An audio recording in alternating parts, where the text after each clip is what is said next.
Well hello everyone.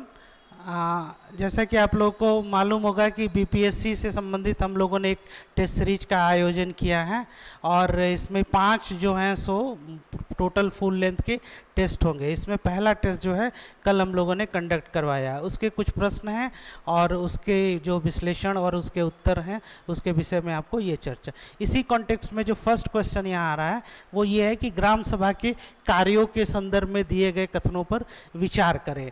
तो जैसा कि आप लोग को मालूम होगा कि ग्राम सभा जो है ये पंचायती राज जब अधिनियम आया था संविधान संशोधन 73वें अमेंडमेंट के बाद, तो उसके बाद से ग्राम सभा जो है इसको इंट्रोड्यूस किया गया था और अनुच्छेद 243 में इसको काइंडली आप लोग नोट भी करते चलें, अनुच्छेद 243 में इसका उल्लेख है। तो इसमें जो पहला कथन है कि यह ग्राम पंचायत को मनमाने ढंग से काम करने से रोक सकती है। तो अब इसका एक पावर और अथॉरिटी है ताकि जो है सो एक मोनोपोली उस पर नहीं आ पाए, तो ये कथन जो है वो सही है। इसके साथ ही पैसे का दुरुपयोग एवं कोई गलत काम ना हो इसकी निगरानी करना भी ग्राम सभा का कार्य है। तो अब इसमें से दोनों कथनों पे अगर हम विचार करें तो जो दूसरा कथन है कि पैसों का दुरुपयोग मतलब कि जो फिनेंशियल ऑटोनॉमी है ये भी इसको दिया गया है। तो इस तरह से जब हम देखते हैं तो ये दोनों कथन जो है ग्राम पंचायत को मनमाने ढंग से काम करने से तो रोकती है, लेकिन साथ साथ ये भी देखता है कि ये पैसे का दुरुपयोग ना हो, मतलब कि जो वित्तीय उसमें कहीं भी जो प्रविष्टियां हो या जो लेन देन हो, जो ट्रांजैक्शन हो, उसमें एक पारदर्शिता हो। तो ये ग्राम पंचायत के दोनों जो है सो ये कार्य इस तरह से हम देखते हैं। तो ये दोनों कथन जो है, कथन 1 और कथन 2, ये दोनों कथन जो है वो सही है। ठीक है, नेक्स्ट क्वेश्चन 32। 1861 के भारतीय परिषद अधिनियम के संदर्भ में निम्नलिखित कथनों पर विचार कीजिए। इस अधिनियम में गवर्नर जनरल की परिषद में 6 से लेके 12 सदस्यों की वृद्धि की गई, जिनका कार्यकाल 2 वर्ष निर्धारित किया गया। इस अधिनियम में उपबंध किया गया कि भारतीय विधानमंडल द्वारा पारित प्रत्येक प्रस्ताव सपरिषद भारतीय सचिव के माध्यम से महारानी के स्वीकृति आवश्यक होगी। जैसा कि आपको पता होगा कि 1861 जो है 1857 की जब क्रांति हुई थी उसके बाद 1858 में एक एक्ट आया और फिर 1861 में ये अधिनियम आया। उस समय जो लॉर्ड केनिंग थे वो गवर्नर थे और उसके बाद से पार्लियामेंट जो पैरामाउंट सी है, मतलब कि जो ईस्ट इंडिया कंपनी से जो ब्रिटिश पार्लियामेंट के पास जो है यहाँ पे शिफ्ट कर गया। तो इसमें इस अधिनियम में गवर्नर जनरल की जो परिषद है उसमें 6 से 12 सदस्यों की वृद्धि कर दी गई थी और कार्यकाल 2 वर्ष निर्धारित किया गया था। ये जो है ये कथन बिल्कुल सत्य है। और इस अधिनियम में उपबंध किया गया कि इसमें अब आप देखें एक और कथन जो है इसमें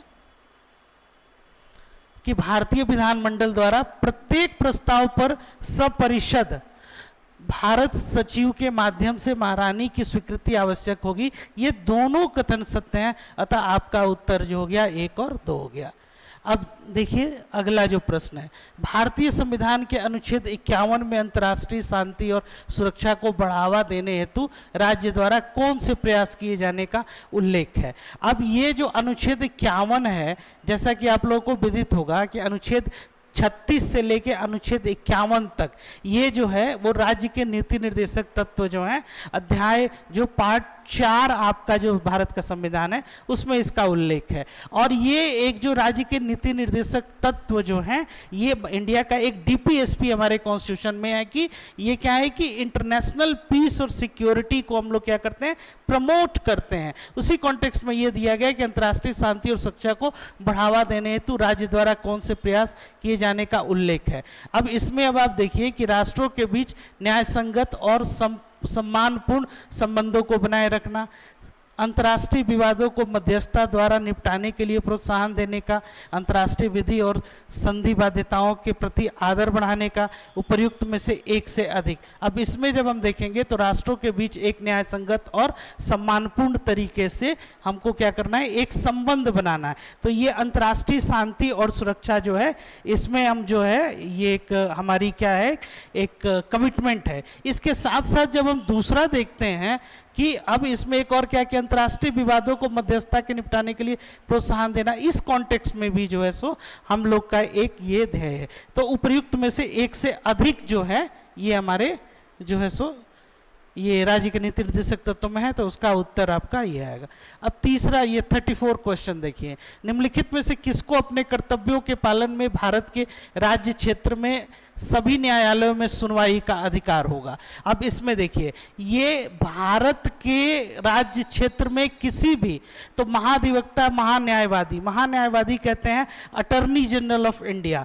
आर्टिकल 76 ऑफ द कॉन्स्टिट्यूशन जो है ये अटॉर्नी जनरल ऑफ इंडिया जो एक तरह के लीगल ऑफिसर होते हैं यूनियन गवर्नमेंट के, और महाअधिवक्ता जो होते हैं एडवोकेट जनरल होते हैं राज्यों के संदर्भ में। तो अनुच्छेद 177 में महाधिवक्ता के विषय में उल्लेख है, और महान्यायवादी जो अटॉर्नी जनरल ऑफ इंडिया होते हैं वो क्या करते हैं कि उनको राइट टू स्पीक और right to audience in any court जो है उनको ये किसी भी कोर्ट के प्रोसीडिंग्स में वो राइट टू ऑडियंस, उनको जो है राइट टू स्पीक का जो है सो, और राइट टू ऑडियंस पार्लियामेंट के प्रोसीडिंग्स में, किसी कैबिनेट आपके जो है सो ये मीटिंग के मेंबर भी होते हैं। तो इस तरह से अटॉर्नी जनरल ऑफ इंडिया जो है ये आंसर हो जाएगा। महान्यायवादी जो होते हैं अटॉर्नी जनरल ऑफ इंडिया वो यूनियन एग्जीक्यूटिव के एक बहुत ही महत्वपूर्ण जो है एक अंग होते हैं। तो यूनियन एग्जीक्यूटिव जैसा कि संघीय कार्यपालिका, उसमें हम देखेंगे तो उसमें president of India, vice president of India, prime minister, attorney general of India, ये लोग जो है यूनियन एग्जीक्यूटिव में आते हैं। और अनुच्छेद 76 के अंदर ये उल्लेख है कि महान्यायवादी जो है किसी भी पब्लिक लीगल इंपॉर्टेंस में इनका एक अपना एक सलाह होता है भारत सरकार को, है ना। और इस तरह से, और महाधिवक्ता राज्यों के क्षेत्र में है। तो अब जैसा कि प्रश्न में उल्लेख है कि अपने कर्तव्यों के पालन में भारत के राज्य क्षेत्र में, भारत में ये कहीं भी ये अटेंड कर सकते हैं, और एडवोकेट जनरल केवल उस प्रदेश तक जो है ये सीमित है। इसलिए इसका उत्तर जो है ये महान्यायवादी होगा। और महान्यायवादी को सपोर्ट करने के लिए जो होते हैं वो होते हैं सॉलिसिटर जनरल। अगले प्रश्न की तरफ, अनुच्छेद 20 के संदर्भ में निम्नलिखित कथनों पर विचार, सही उत्तर का चयन करें। तो सबसे पहले कि अनुच्छेद 20 जो होता है वो किससे संबंधित होता है, इसको हम लोग को ये समझना होगा। तो अनुच्छेद 20 जो होता है ये होता है डबल जियोपार्डी जो है हमारा, ये यहीं से डिराइव्ड होता है। अनुच्छेद 20 क्लॉज 2, डबल जियोपार्डी किसको कहते हैं कि किसी भी व्यक्ति को एक ही अपराध के लिए 2 बार उसको जो है सजा नहीं दी जा सकती है। और ये एक तरह से क्या हो गया कि एक मूल अधिकार जो है एक व्यक्ति को मिला रहता है अनुच्छेद 20 के अंतर्गत। यह केवल भारतीय नागरिकों को मनमानी और अत्यधिक सजा से सुरक्षा प्रदान करता है। इसके अनुसार किसी भी व्यक्ति को एक ही अपराध के लिए एक से अधिक बार दंडित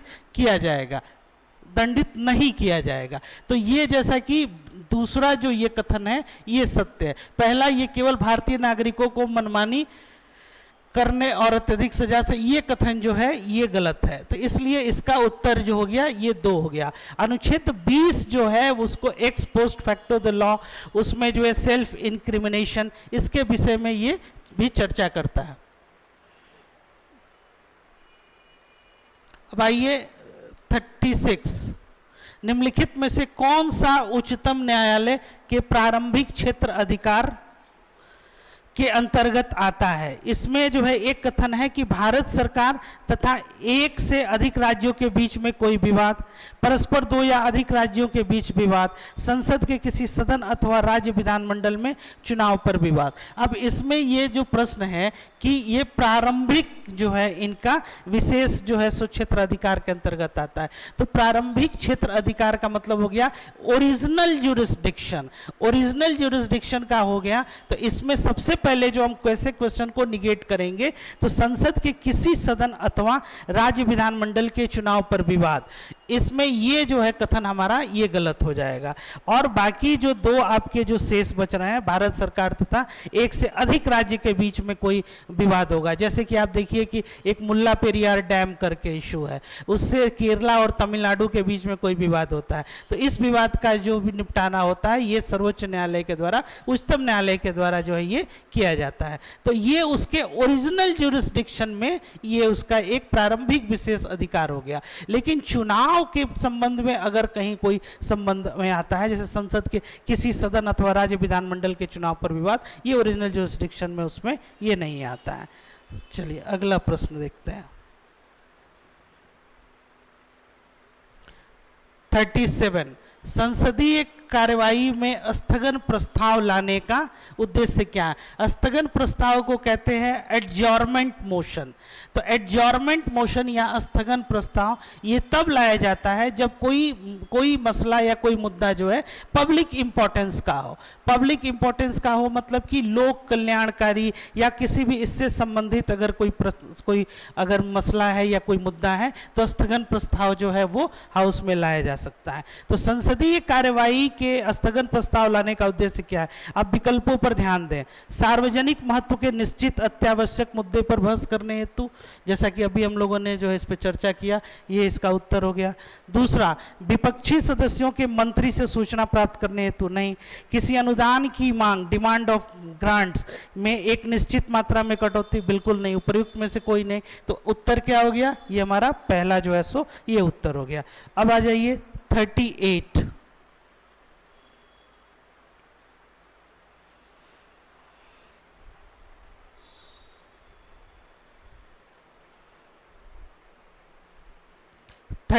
प्रश्न काफी महत्वपूर्ण प्रश्न है ये। 17वां संशोधन अधिनियम, इससे संबंधित कोई भी प्रश्न यदि हो तो वो बीपीएससी के लिए काफी महत्वपूर्ण हो जाता है। पंचायती राज से संबंधित प्रश्न क्या है कि संविधान का 73वां संशोधन अधिनियम 1992, जिसका लक्ष्य देश में पंचायती राज संस्थानों को प्रोत्साहित करना है, निम्नलिखित में से किन चीजों की व्यवस्था करता है?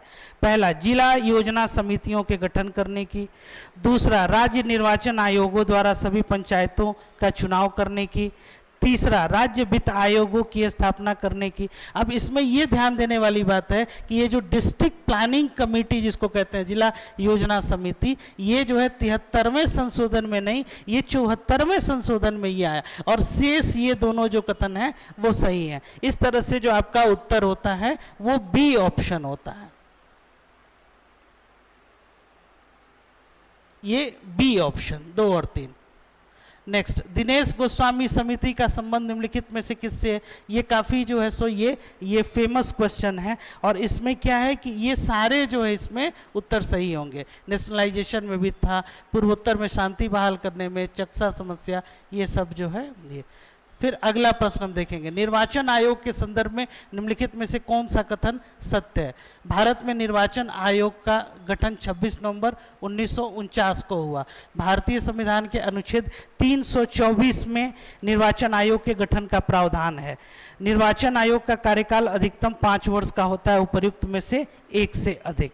अब इसमें जो है ये मूल रूप से जो उत्तर है, क्योंकि चुनाव आयोग का गठन जो है 26 नवंबर 1949 को नहीं हुआ था। इस दिन संविधान को हमने क्या किया था? अंगीकृत, अधिनियमित और आत्मार्पित किया था। ये काफ़ी फेमस डेट है, 26 नवंबर 1949। नेक्स्ट, इसमें जब हम देखेंगे कि भारतीय संविधान के अनुच्छेद 324 में निर्वाचन आयोग के गठन का प्रावधान है, तो ये सही स्टेटमेंट है। अब चुनाव आयोग की स्थापना कब हुई थी? तो चुनाव आयोग की स्थापना हुई थी 25 जनवरी 1950 को, और 25 जनवरी के ही वजह से जो नेशनल वोटर्स डे मनाया जाता है, क्योंकि इसकी स्थापना 25 जनवरी को हुई थी। और ध्यान देने ये बात है कि 26 जनवरी 1950 को हमारा जो है सो गणतंत्र दिवस है, और संविधान हम लोगों ने उस दिन क्या किया था? इम्प्लीमेंट किया था। उसके एक दिन पहले ही चुनाव आयोग जो है ये अस्तित्व में आ गया था। अब आ जाइए 41। इसमें है कि कौन सा उच्चतम न्यायालय का प्रारंभिक क्षेत्राधिकार, इस प्रश्न के विषय में अभी हम लोगों ने ध्यान दिया था कि भारत सरकार तथा एक या एक से अधिक राज्यों के बीच में कोई विवाद। अब इसमें है कि फिर दूसरा क्या है कि परस्पर 2 या अधिक राज्यों के बीच में विवाद। फिर उसके बाद से है क्या कि संसद के किसी सदन अथवा राज्य विधानमंडल में ये विवाद। तो इसमें हमने तुरंत चर्चा किया है कि संसद के किसी सदन अथवा विधानमंडल में हुए चुनाव ये नहीं होंगे, और 1 और 2 जो है ये उत्तर होंगे। अब आ जाइए 42, संसदीय कार्यवाही में स्थगन प्रस्ताव। इस पे अभी हाँ, ये 45 क्वेश्चन आइए। प्रस्तावना के संबंध में निम्नलिखित में से कौन सा कथन सही है?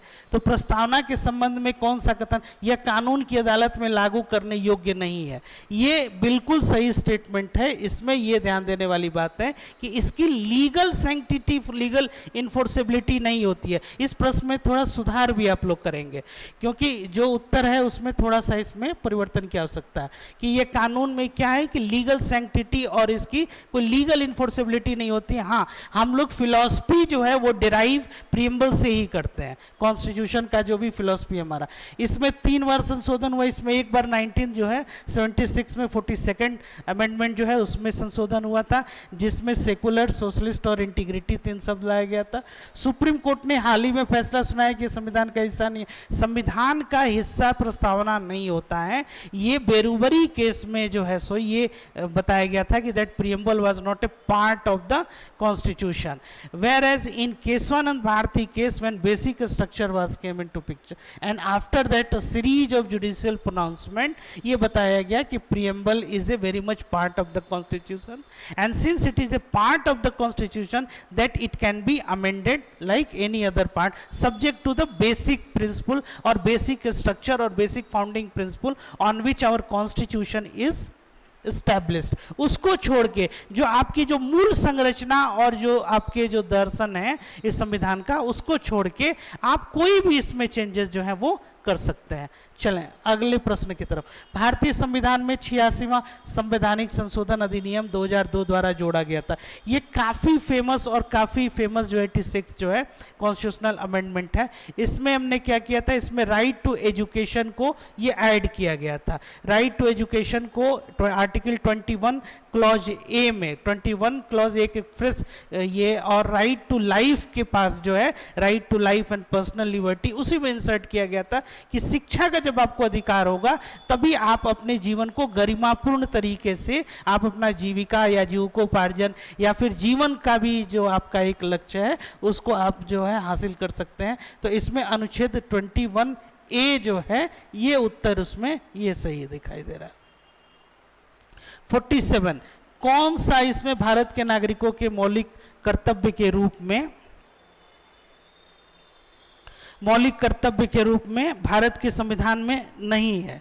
अब इसमें देखिए, मौलिक कर्तव्य के रूप में सार्वजनिक संपत्ति की सुरक्षा, ये मौलिक कर्तव्य के रूप में जो है सो ये नहीं। प्राकृतिक एवं पर्यावरण रक्षा और सुधार, ये जो है सो ये भी नहीं। अब अंतर्राष्ट्रीय शांति और सुरक्षा को बढ़ावा देना और सभी भारतीय नागरिकों द्वारा रोजगार देना, अनुच्छेद 3 और 4 ये क्लॉज, ये तीसरा और चौथा कथन जो है ये राज्य के नीति निर्देशक तत्व हैं।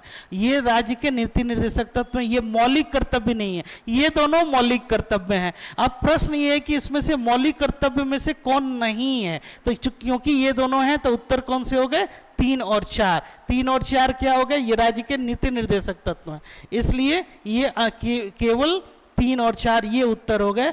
और 1 और 2 जो है ये क्या है? फंडामेंटल ड्यूटीज है, मौलिक कर्तव्य। लेकिन प्रश्न ये कह रहा है कि इनमें से मौलिक कर्तव्य के रूप में भारत के संविधान में नहीं है। ये दोनों मौलिक कर्तव्य के रूप में भारत के संविधान में ये इनका उल्लेख है, और 3 और 4 जो है राज्य के नीति निर्देशक तत्व हो गए। इसलिए उत्तर जो हो गया 3 और 4 है, क्योंकि क्वेश्चन ये है कि इसमें नहीं है।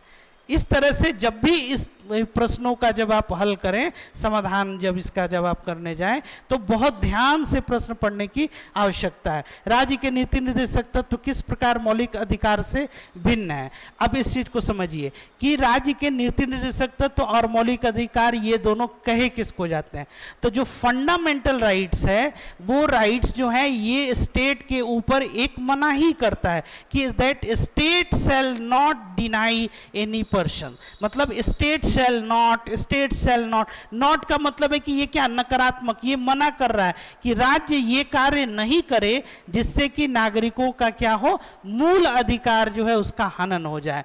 ठीक है। और राज्य के नीति निर्देशक तत्व क्या है कि ये डूज टू द स्टेट है। तो fundamental rights are don'ts to the state and DPSPs are dos to the state, कि स्टेट को ये काम करना है, राज्य को ये कार्य जो है ये करना है। इस तरह से अगर हम देखें, दूसरी बात कि फंडामेंटल राइट्स अगर आपका वायलेट होता है तो अनुच्छेद 32 के अंतर्गत right to move to Supreme Court, आप जो है सीधे उच्चतम न्यायालय या सर्वोच्च न्यायालय में आप जा सकते हैं, क्योंकि आपके मूल अधिकार का हनन हुआ है, मूल अधिकार का अगर आपका कहीं भी वायलेशन हो रहा है। जबकि नीति निर्देशक तत्व में ये नॉन जस्टिसेबल इन नेचर है, मतलब कि न्यायालय में प्रवर्तनीय नहीं है। तो अब इसमें से अब आप देखेंगे तो इसमें जो स्टेटमेंट है कि निर्देशक तत्व केंद्र सरकार के लिए तथा मौलिक अधिकार राज्य सरकारों के लिए ना, बिल्कुल ये गलत स्टेटमेंट है, ऐसा नहीं है। निर्देशक तत्व न्यायालय में प्रवर्तनीय नहीं है जबकि मौलिक अधिकार प्रवर्तनीय है, ये स्टेटमेंट जो है आपका ये सही है। निर्देशक तत्व मौलिक अधिकार और दोनों न्यायालयों में वाद योग्य है, उपर्युक्त में से एक से अधिक। अब इसमें जब आप देखिएगा तो ये 44 जो है ये बी जो है ये इसका आंसर होगा। अब इसमें ध्यान देने योग्य ये बात है कि इसमें जो राज्य हम लोग कहते हैं ये राज्य स्टेट है, और स्टेट का डेफिनेशन है जो अनुच्छेद 12 में दिया गया है। और स्टेट किसको कहते हैं, तो स्टेट में आ गया union legislature, union government, state legislature, state government and other authorities और एनी अदर पब्लिक सेक्टर और public enterprises which are taken और which are govern by the funds of the public authority. So इस तरह से उसको राज्य कहते हैं। राज्य का मतलब ये ऐसा नहीं कि प्रदेश, बिहार प्रदेश, उत्तर प्रदेश हो गया, कर्नाटका हो गया, ये राज्य नहीं। राज्य के इसमें जो है सो परिभाषा के अंतर्गत अदर अथॉरिटीज जो है, अन्य प्राधिकरण वो भी आते हैं। तो इसलिए ये जो है प्रवर्तनीय नहीं है, और विशेष तौर पे ये अदर जो है वो प्रवर्तनीय नहीं है। ठीक है, तो अब हम देखेंगे कि इसमें मूल अधिकार आपके जो हैं ये जस्टिसेबल होते हैं और डीपीएसपी जो होते हैं ये नॉन जस्टिसेबल होते हैं। दोनों मिलके राज्य के मूल अधिकार और नीति निर्देशक तत्व, ये नीति निर्देशक तत्व these are positive obligations to the states, इनके विषय में कहा जाता है। और ये एक तरह से कहिए कि दोनों मिलके फंडामेंटल राइट्स और डीपीएसपी, इनको बोला जाता है conscience of the constitution. DPSP जो हम लोगों ने इंडियन कॉन्स्टिट्यूशन में लिया है ये आयरिश कॉन्स्टिट्यूशन से लिया है, आयरलैंड के कॉन्स्टिट्यूशन से, और उन लोगों ने स्पेनिश कॉन्स्टिट्यूशन से लिया गया। तो इसलिए डायरेक्ट अगर प्रश्न ये पूछा जाए कि राज्य के नीति निर्देशक तत्व जो है भारत में ये कहां से लिया है, तो स्पेनिश कॉन्स्टिट्यूशन आंसर नहीं कीजिएगा, आप आयरिश कॉन्स्टिट्यूशन कीजिएगा, और वो लोगों ने जो है सो नहीं लिया। ठीक वैसे ही मूल अधिकार जैसा कि आप लोगों को विदित होगा, ये हम लोगों ने कहां से लिया है, ये bill of rights American constitution से लिया है, और उन लोगों ने कहां से लिया है, यूएन चार्टर से लिया है। एट द सेम टाइम राज्य के नीति निर्देशक तत्व के विषय में एक और जो है सो तथ्य आप लोग जान लीजिए, ये फंडामेंटल इन गवर्नेंस होते हैं, मतलब शासन सत्ता की प्रणाली में ये क्या होते हैं, मूल रूप से जो है सो ये बहुत मौलिक होते हैं।